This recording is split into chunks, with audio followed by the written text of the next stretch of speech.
This video is a film study focused on Malachi Starks, the second-year safety for the Baltimore Ravens, who was, of course, a first-round pick in 2025. I believe he made 82 or 84 tackles in his rookie season, while playing for a defense that obviously had difficulty staying consistent or at times even being prepared. We'll get the film started here immediately, and then I'll give you some summary thoughts at the end. This first series or sequence of plays batch is going to be him covering down or making tackles. This is, of course, the Week 13 home loss to the Bengals. Extremely disappointing from both sides of the ball. We gave up 32 points and only managed 14 ourselves. So there's a dime box being presented here. You can see that Hamilton is on the field as the dime linebacker set up into the boundary with the ball on the right hash. Starks is set up to the field. Tight end's eyes looking back at the quarterback kind of gives Starks an indicator, even before the motion, that he's going to move around. And it's a hide concept, where basically they leave Van Noy as the edge defender down here, spot shadowed or magnified, leave him unblocked, and Starks just has to run. He's going to cover, it's Noah Fant, all the way across the field, okay? He's going to cover him all the way across the field. Normally, there'd be like a pick or a rub concept from the other side. In this case, I call it a hide concept because the tight end is working across the heels of the offensive line. And like I said, they're leaving Van Noy unblocked. So it, kind of ends up looking like a split zone read, if you will. Now, Starks knows that there should be a pick or some type of interference, some type of traffic in his way. There's not. The receiver is running a vertical concept, and it's just a difference of what coverage the Bengals think we're going to play. If they think we're going to play some type of match coverage, then maybe they don't want this guy, releasing underneath. In this case, he goes vertical, takes Wiggins with him, and Starks has closed down to, at the time he makes the tackle, inside of 4 yards difference, where pre-snap, or the differential, the depth, I should say, between him and Fant was almost 8 yards. It swelled to a little bit above 8 yards, and then he closed the space underneath here. Very smart, prepared guy for a rookie. If you ask me, probably as a result of, how intelligent and aware he is on the field, but of course the type of coaching that he received while he was at Georgia. He does tend to tackle high. There's a couple of missed tackles from his rookie season that I could show you, but look, I think he's a really good football player. I will tell you up front, and I think many of you know, I was not a huge fan of taking him at 27 in the 2025 draft. Personally, I had him in the 32, 38 range, somewhere like that. I think I've used 6 different game films here to try to compile this video. Anyway, it's a 3rd and 6 here against Miami in Week 9 to win down there in Florida. One thing for 2026 that I would like to see a lot of is reducing Hamilton's consistent exposure as the nickel DB. Here on this 3rd and 6, Hamilton is actually on the field in our unique dime look. It's a 3-3 look, essentially, with 2 edge defenders, Green and Van Noy, 1 nose tackle. Oftentimes that was Travis Jones. Looks like it's Okoye, and then Simpson, Roquan, and Hamilton. Hence the numerical designation 3-3. I'd like to see us mix it up between Starks, Hawkins, and Hamilton in 2026. It's a 3rd and 6 run play, so we're not expecting that, but who does at the NFL level? We're bringing Hamilton on a blitz.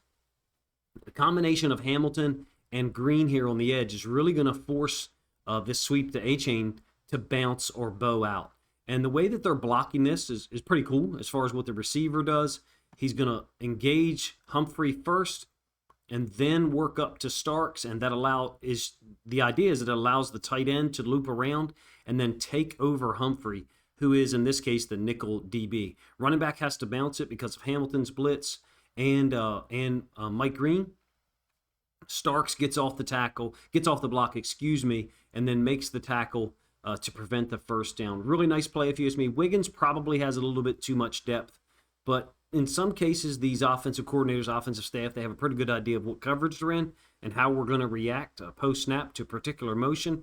In this case, Starks came up and wiped out A-chain on the sweep. This one the next week, chronologically, against the Vikings, Week 10. And I actually have this mislabeled. I put a 3rd and 5 here. That's not true. It's actually like 3rd and 12, closer to 3rd and 13. It's mislabeled. You'll see it on the field here in a moment. as we zoom in. But Starks is set to the field again with Marlin as the nickel, number 44 here to the wide side of the field. Hamilton is on in again, a dime linebacker role. And it's a really nice read and reaction downhill by Starks, if you ask me.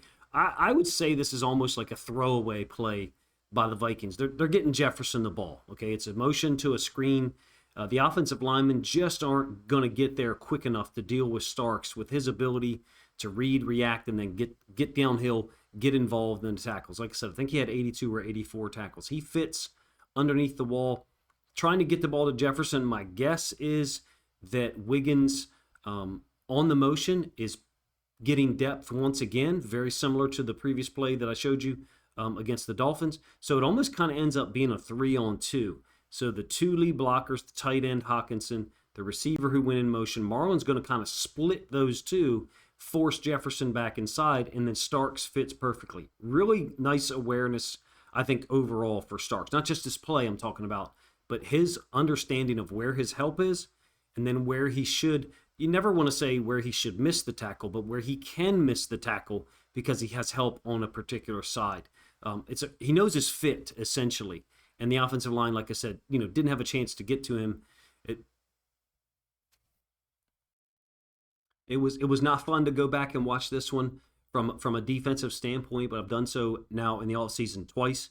In fact, for Mike Green and then Malachi Starks. He had 5 tackles in this game where Malik Willis, absolutely shredded us in the pass game. It's a very similar play to the one that I just showed you. Out on the perimeter, it's to the field again. Hamilton is set up as the nickel DB with the ball on the left hash. That's what the blue line is, okay? I should restate that at some point in the course of pretty much every video. So it's a perimeter screen. Offensive line can't get out to him. It's a 3-on-3, really. It's a 1st and 10 play call. So I don't know. Some of these calls here, man, are really interesting to me to go back and look at, especially when a team is beating us up in the pass game. It's a great read by him, but you can see what I mean on this tackle and the other one against Minnesota. Sometimes he ends up kind of high, kind of grabby, and almost is close to almost missing it. But what I will say is his help is to the inside. When I have seen Starks end up like this and either miss the tackle or make the tackle in this somewhat sloppy manner, it's still a tackle at the NFL level. It's not easy, right? He generally misses it to the correct side. There's a disciplined football player in Malachi Starks, in my opinion. Roquan is really becoming the 4th defender in what right now at least looks like a 3-on-3. Quick reaction, smart football player, really slow throw from Malik Willis. You can kind of tell, it's not great design in my opinion. You can kind of tell the real true spread teams. Well, there are no real true spread teams at the NFL level. Everyone lines up in spread formations. But true spread teams are getting this bubble out immediately, super quick. The footwork will be way better, in my opinion, and get the ball to that guy, let him press the sideline, and hopefully be able to make the first guy there, in this case Malachi Starks, miss. I know that we didn't draft him as a nickel DB, right? He's a safety.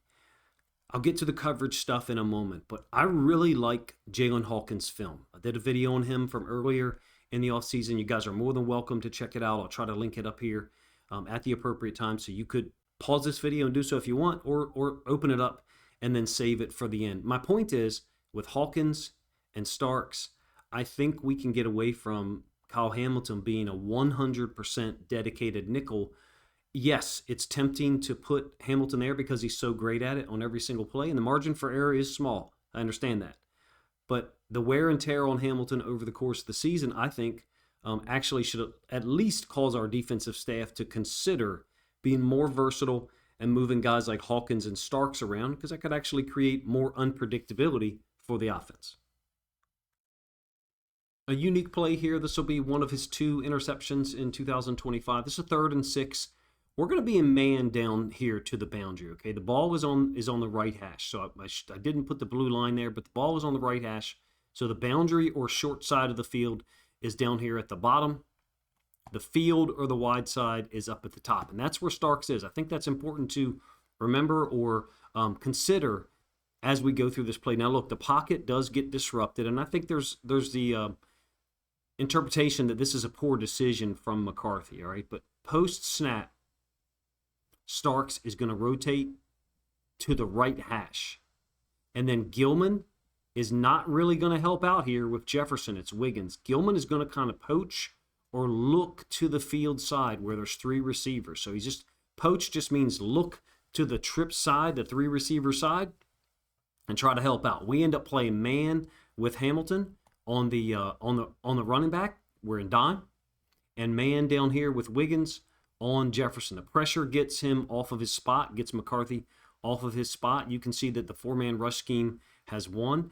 But I'm showing this, I'm zooming in, I should say, on Starks at the 3 o'clock position, the right-hand side of your screen, intentionally because of how far he has to go to get this interception. I think you get a really great idea of his range. And plus, there's no real route over here that's going to really occupy him or hold him, prevent him from getting to help out Wiggins on Jefferson once McCarthy lets go of this football. You'll see him, great timing on the catch here, if you ask me, the elevation, and then body control to catch the ball while in midair. I love the magnification function. If you don't, feel free to let me know. I will say this: we knew when we drafted him that really good hands, playmaking skills. It was seen in college. The 24 film only had 1 interception, and I think 3 or 4 PDs at Georgia. Georgia's defense was radically different in 24 for whatever reason.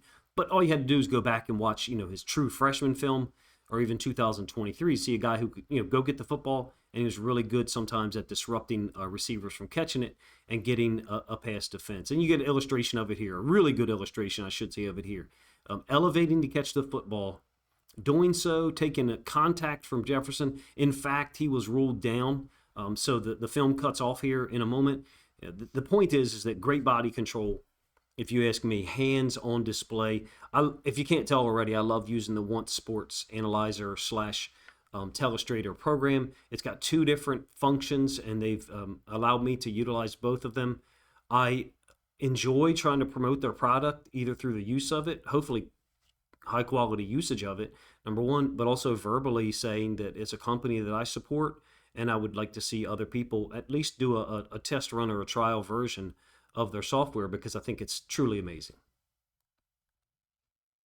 All right, actually, his first career interception was the week before. This was the win on the road against Miami. Really cool play. Shows you his hips, body control once again. Interception on a deep ball that Tua really pretty much throws directly in his coverage area. It's an irregular Tampa 2. Late in the fourth quarter, I think we're talking about 7:10 left on the clock at the snap, maybe 7:05. 2nd and 10, and a ton of deeper routes from Miami, as you see on the screen. The one that he's going to end up defending is the orange one, right? He's allowing the number 3 receiver, this route here, to be handled by Wiggins. Wiggins, who is an outside corner, from a positional designation standpoint, actually ends up playing safety on this play. Is it the tight end read? Is it the running back release? I don't know.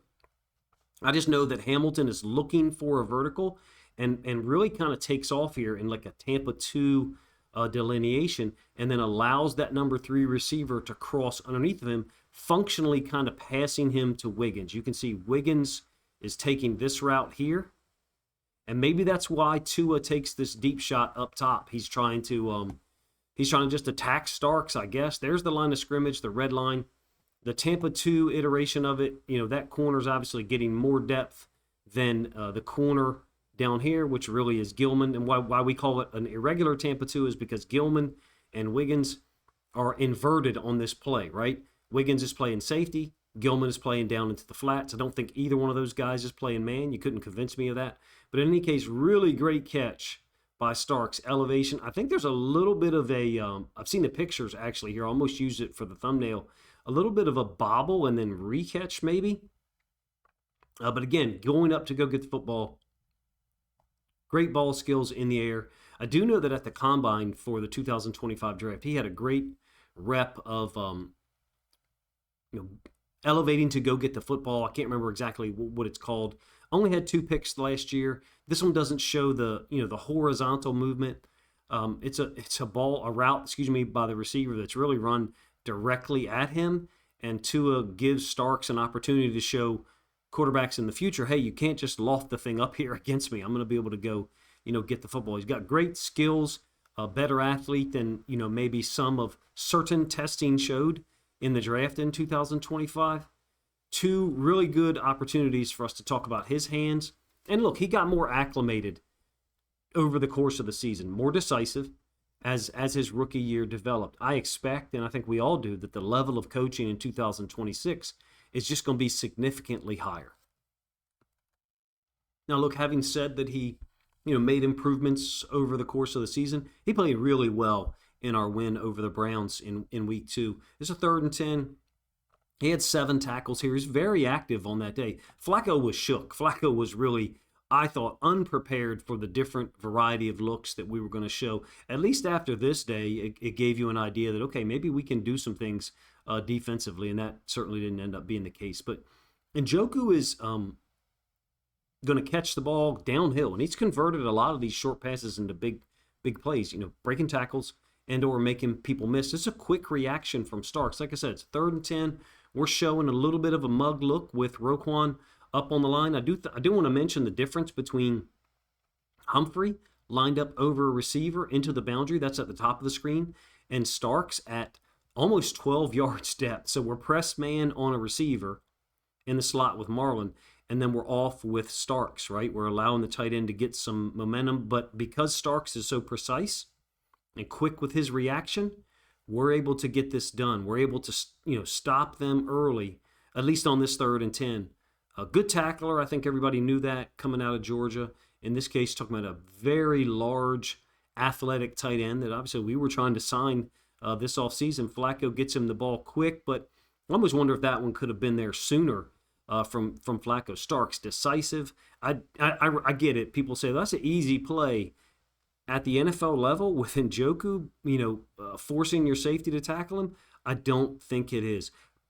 To be up front, I like Starks better now after looking at the film. I liked him better during the season than I did on draft night, to be honest with you. You got a really good tackler, someone who can come downhill and make plays. Again, I'm talking about that versatility that I think him, Hawkins, and Hamilton offer. It's not going to be all positive plays, however, to be honest with you. I want to paint a picture here that's complete as I can with only 12 plays at my disposal. When I say only 12 plays, the ones that I chose to show you guys.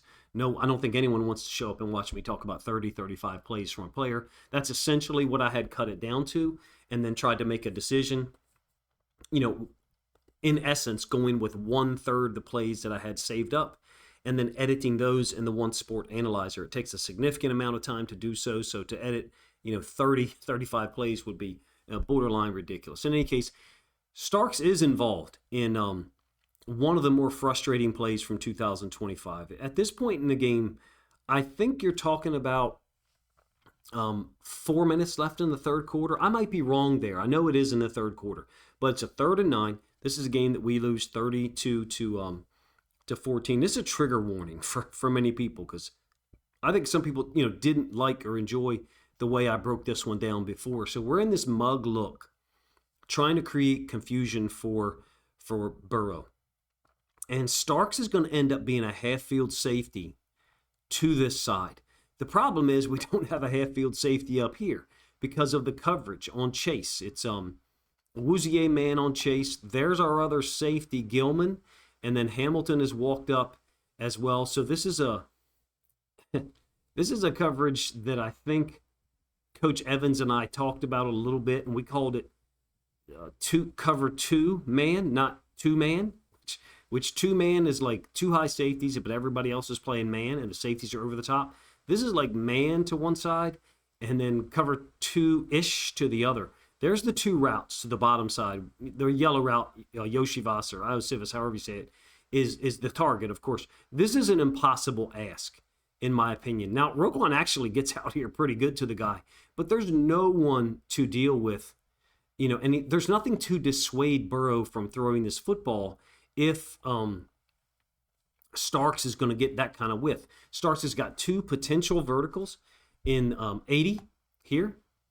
And then I think that's Tinsley down at the bottom. In addition, we've dropped out both edge defenders, Van Noy and Green. So there's the pressure design doesn't work. They pick it up. And what bothers me the most is that Green is lined up over the right tackle. Humphrey blitzes. And watch who takes and blocks Humphrey. It's the right tackle. And, we've got the opportunity to get there a whole lot sooner if we're bringing Green as well.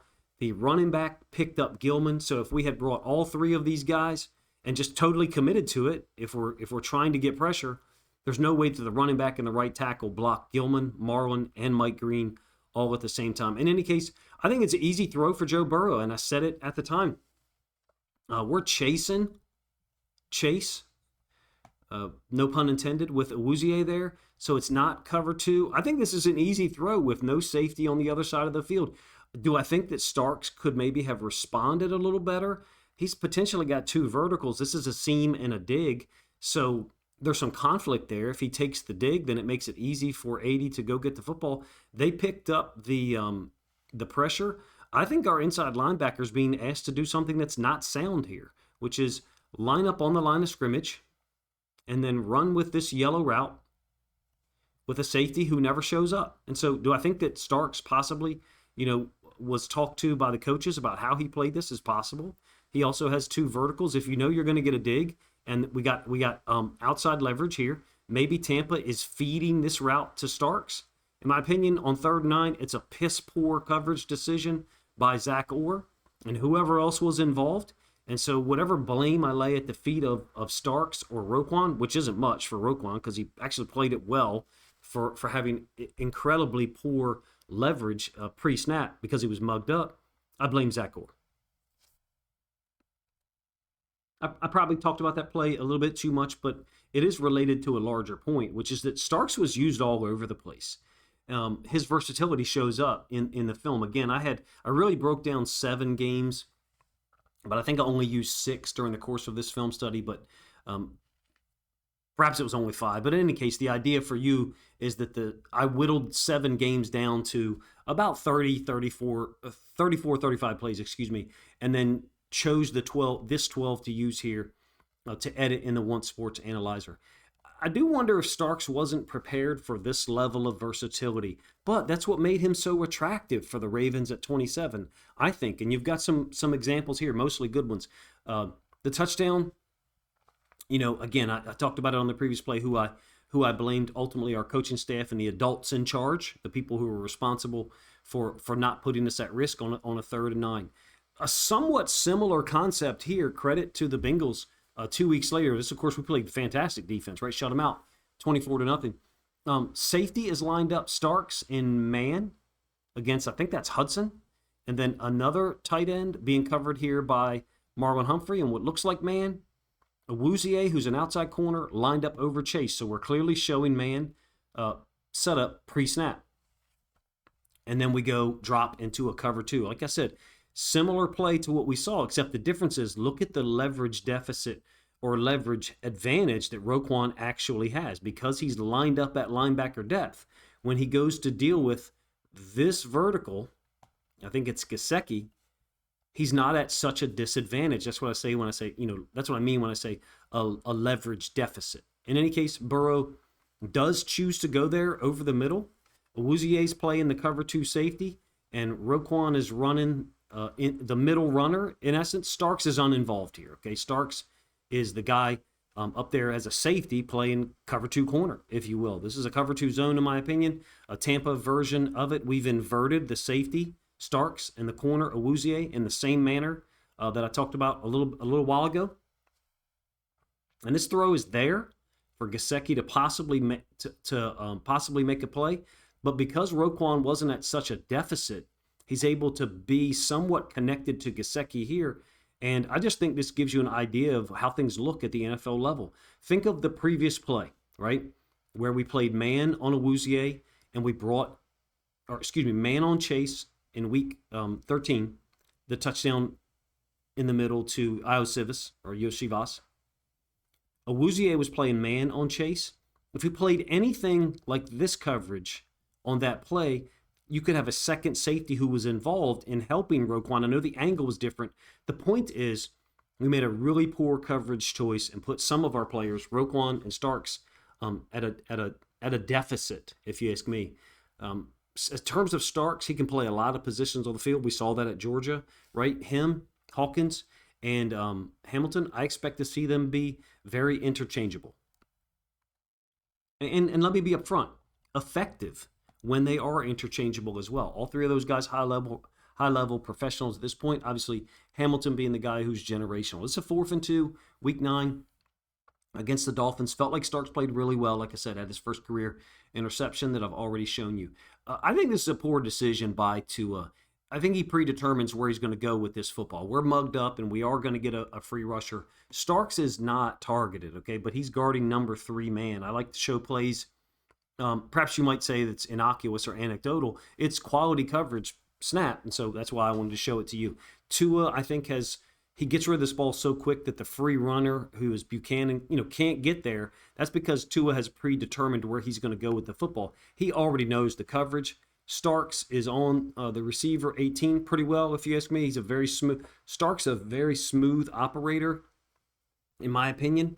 In some of the situations where they ask him to play man, this is, a ball that even if it was thrown where Achane ended up being, I think Hamilton's going to lock him up. In any case, it makes me wonder this season, what our nickel, are we going to base out of a nickel? Probably. Right? They'll have a base 3-4 structure as well. But it makes me wonder how often we're going to see Hamilton at the nickel position, Hawkins and or Starks at the nickel position. And here's why I say that. Because of the gap we have on our roster on defense, will linebacker, the question marks, I guess, between between Buchanan and Trenton Simpson. On 3rd and 8, we're going to be in a dime look anyway. So I think they have to prepare Hawkins and Starks to play some nickel DB for those situations because we're somewhat thin at outside corner right now. We didn't go there early in the draft, although I really like the guy from Duke a ton. Now I will say this play is not meant to show negative towards Starks necessarily. It's just, look, missed tackles create openings and they can exploit a coverage structure or a player at times. Roquan basically has an opportunity for a sack here on a zone blitz, and Taylor gets out of it. So Roquan's going to go on the blitz from up the middle, and Starks is basically replacing him. So Starks is coming down about 6.5, 7 yards, and this route from Mitchell at the bottom of the screen is the one that's going to eventually be open. But the idea here is out of empty 3x2, to play 3 deep, 3 under is a little risky. You want to get to the quarterback. You want to finish him off. And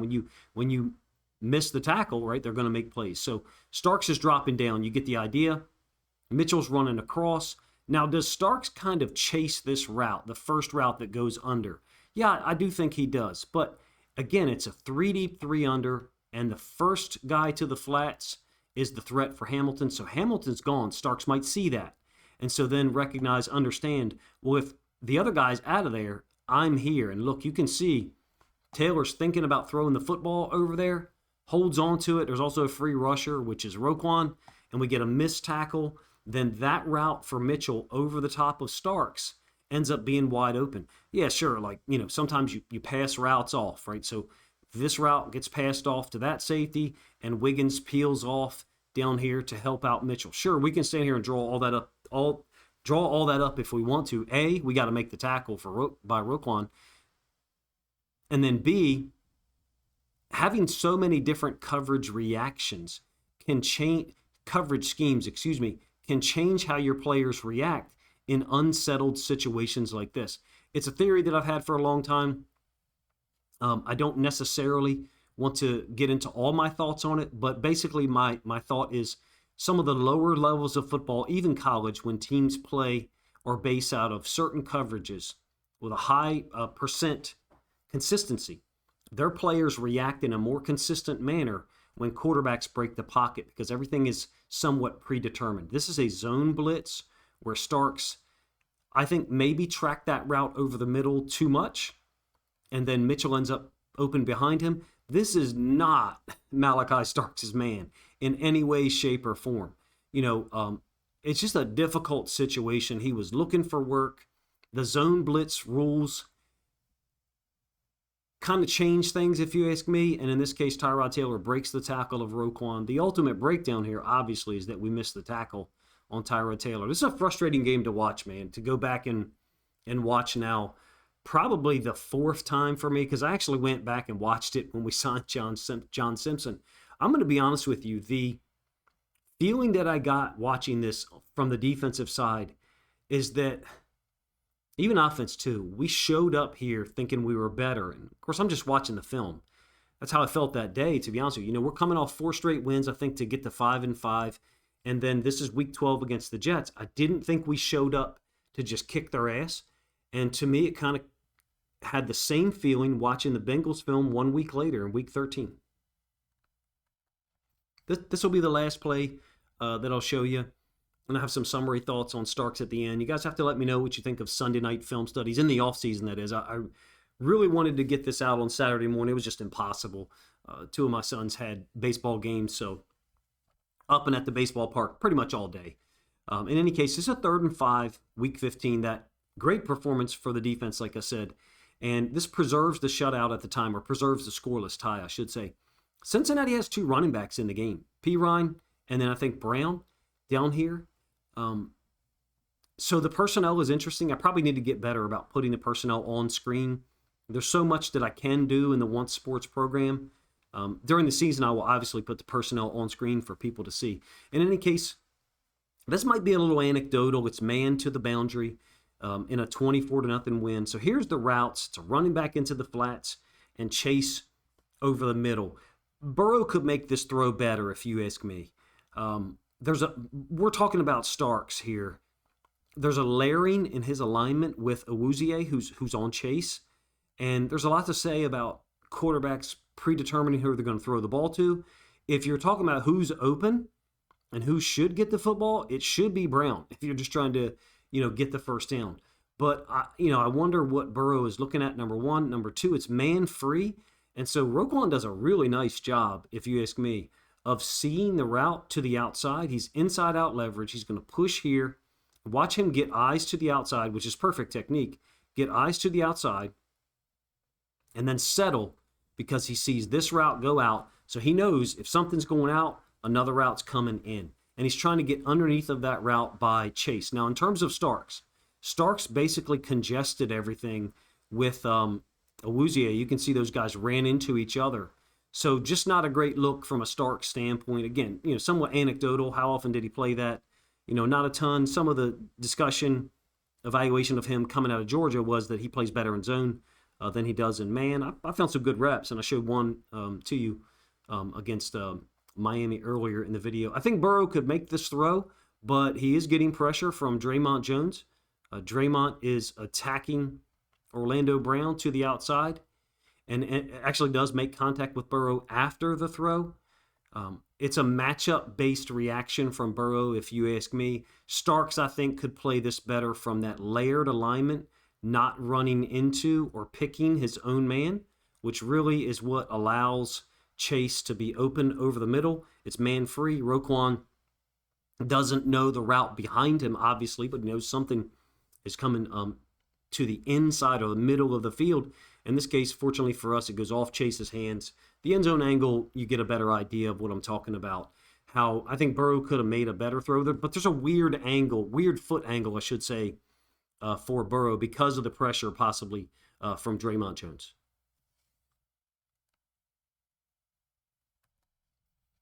I have a lot to say here about Malachi Starks. Hopefully this film is a good illustration and fits with what I'm about to say. I've said already up front, I think after the first play, I was not a big fan of drafting him late in round 1 in 2025. Josh Simmons, to me, I thought was a guy that could have bolstered our offensive line, but, I know how things worked out for his rookie season with the Chiefs. Starks' freshman year, true freshman year at Georgia was fantastic, obviously. He had 3 interceptions the next year, I think 2023. The 2024 film was just not nearly as impressive, and that's what I was mostly going off of. I still do like the player. I liked the player that night. I didn't necessarily like the pick at 27 because I felt the offensive line needed boosting. All that's in the past. I like Starks now more than I thought I would. Yes, absolutely. He's got really good hands with the ball in the air. Good timing. His range was on display here in this video, both moving laterally, like the first play, the tackle on Noah Fant for the Bengals, what I called a Y-hide concept. The 2 interceptions, well, really the one against Minnesota shows great range, in my opinion. I think he came from the other side of the field. I think it's possible McCarthy didn't even factor the safety, Starks, into the equation because he's throwing to Jefferson. The hands, the range, the intelligence. Clearly, he's very versatile. I think he improved as his rookie year progressed.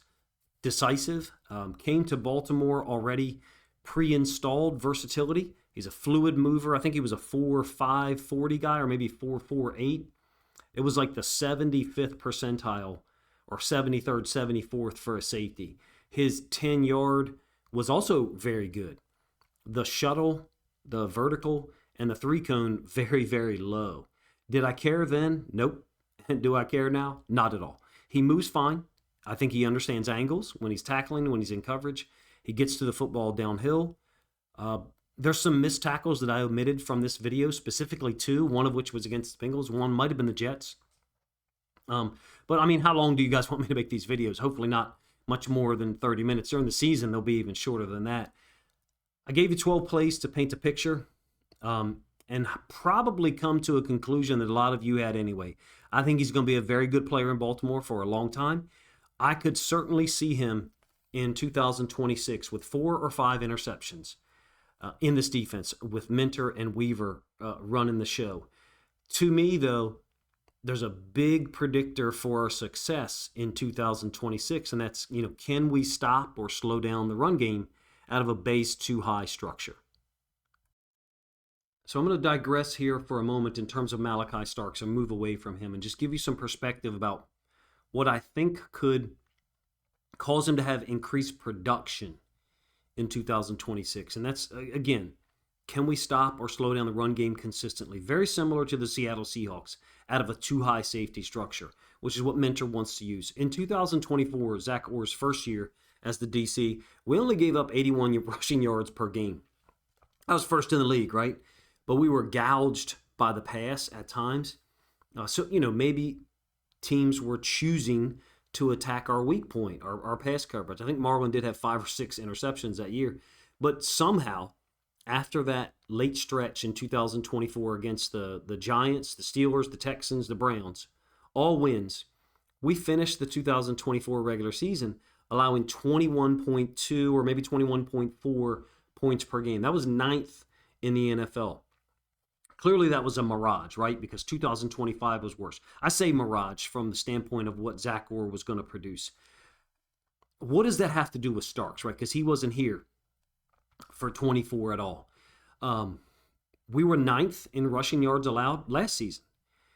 Now, that did include 224 in the week 3 loss to the Lions, 167 in the blowout loss to the Texans 2 weeks later that Lamar didn't play in. The rest of the way, rushing yards allowed, we were better, but at what cost? And what I mean is the passing yards per game was abysmal, starting 245 to Tua in Miami, and then McCarthy on the road, the win over the Vikings, 254 to Burrow the first time. That was 100 with 128 rushing yards. That's perfect combination right there, as long as there's no turnovers. 284 to Aaron Rodgers.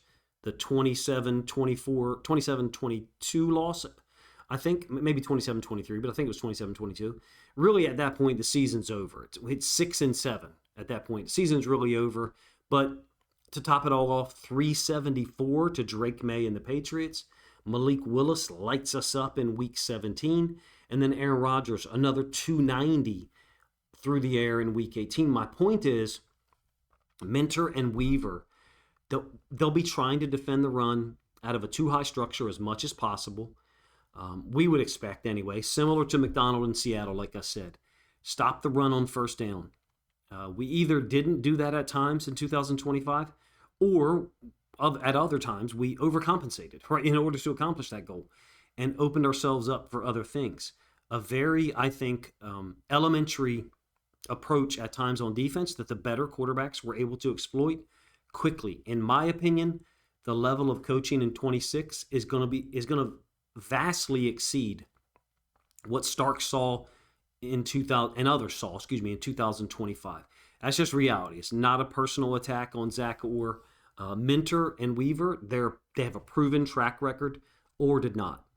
I could see Starks blowing up with this group, especially if we can stop the run, which was my whole point in talking about that. Forgive me if you thought I went too far away from the Starks evaluation, but from a production standpoint, interceptions, PDs, etc., I think it for Starks, maybe even Hamilton and Hawkins, it kind of does hinge on how well we stop the run. Do we put people in obvious passing situations, 3rd and 6, 3rd and 8, and then we can show our coverage, versatility, or make our coverage umbrella obscured as long as possible.